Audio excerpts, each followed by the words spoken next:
ونصلي ونسلم على رسوله الكريم اما بعد فاعوذ بالله من الشيطان الرجيم بسم الله الرحمن الرحيم سيحلفون بالله لكم اذا انقلبتم اليهم لتعرضوا عنهم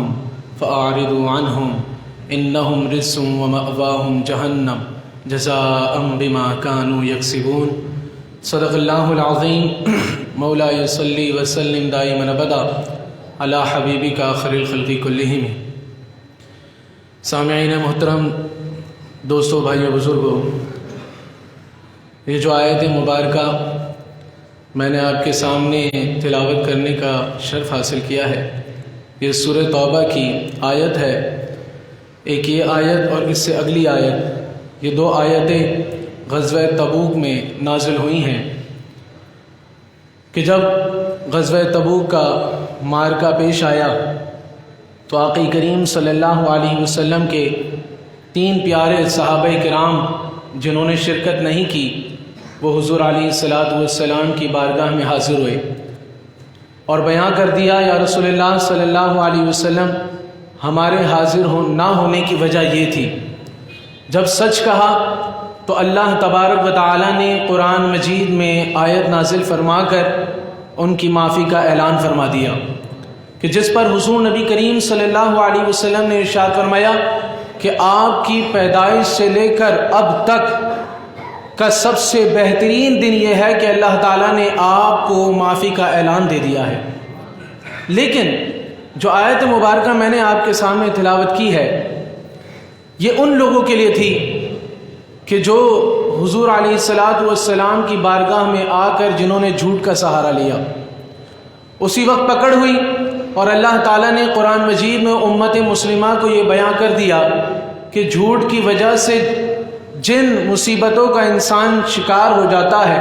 جن آفتوں کا انسان شکار ہو جاتا ہے، وہ کیا کیا ہے۔ فرمایا سیحلفون باللہ لکم اذا انقلبتم الیہم، اے محبوب، جب آپ اس معرکے سے لوٹیں گے تو آپ کے پاس یہ لوگ قسمیں کھا کھا کر، اور فرمایا باللہ، اللہ کی قسمیں کھا کھا کر یہ جھوٹ بولیں گے۔ اذا انقلبتم الیہم، جیسے ہی آپ ان کی طرف پہنچیں گے ان کی قسمیں شروع ہو جائیں گی اور اللہ کی قسمیں کھا کھا کر یہ جھوٹ بولیں گے۔ لتعرضوا عنہم، اور یہ چاہیں گے کسی طریقے سے آپ ان کے اس معاملے کو درگزر کر دیں۔ پھر آقا کریم صلی اللہ علیہ وسلم کو اللہ تعالیٰ نے فرمایا فَأَعْرِضُوا عَنْهُمْ، سب سے پہلی سزا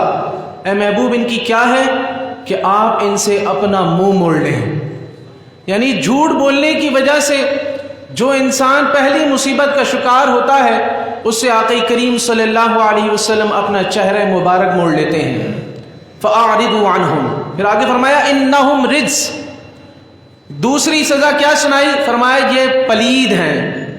یعنی ناپاک ہیں، گندگی والے ہیں۔ وَمَأْوَاهُمْ جَهَنَّمْ، پھر تیسری سزا یہ سنائی کہ ان کا ٹھکانہ جہنم میں ہے۔ یہ 3 سزائیں سنانے کے بعد فرمایا جزاء بما كانوا يكسبون، یہ اس لیے تھا کہ جو انہوں نے یہ عمل کیا، یہ جو انہوں نے کمایا ہے، یہ اس کی 3 سزائیں ہیں۔ پھر اگلی آیت میں 2 سزائیں اور بیان کی، یحلفون لکم لترضوا عنہم فإن ترضوا عنہم فإن اللہ لا يرضى عن القوم الفاسقین۔ فرمایا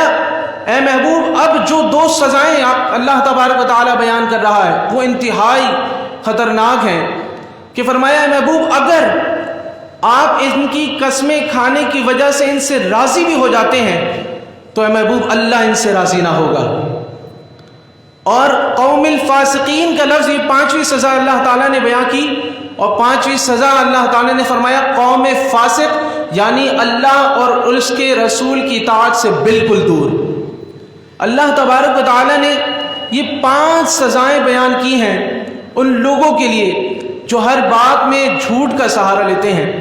اور دونوں باتیں اللہ تعالیٰ نے اس معرکے کے بعد اہل اسلام کے سامنے رکھ دی۔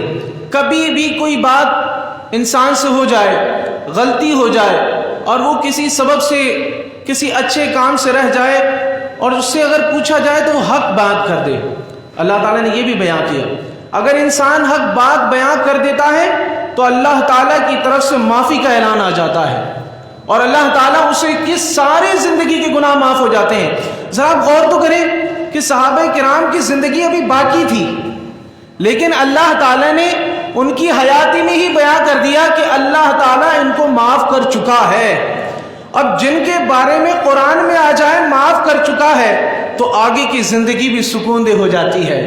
پھر بندہ یہ بھی سمجھ جاتا ہے میری آخرت بھی سنور جاتی ہے، جس سے پتہ یہ چلا کہ انسان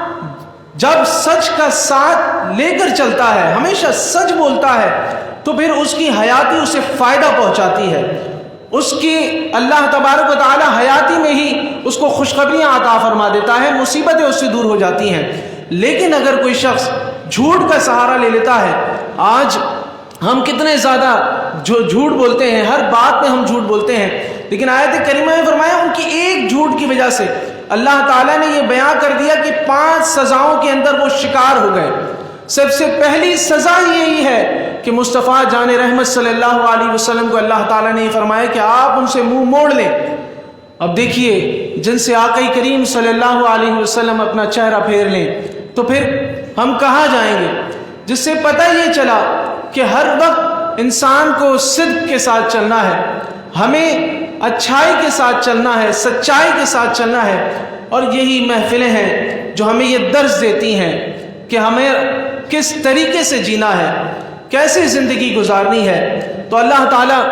ہمیشہ ہمیں سچ کے ساتھ جینے کی توفیق عطا فرمائے، اور ان مصیبتوں سے، ان آفتوں سے جن کا اعلان اللہ تعالیٰ نے بیان کیا ہے، اس سے ہمیشہ ہمیں بچا کر رکھے، اور ان اولیاء کرام کی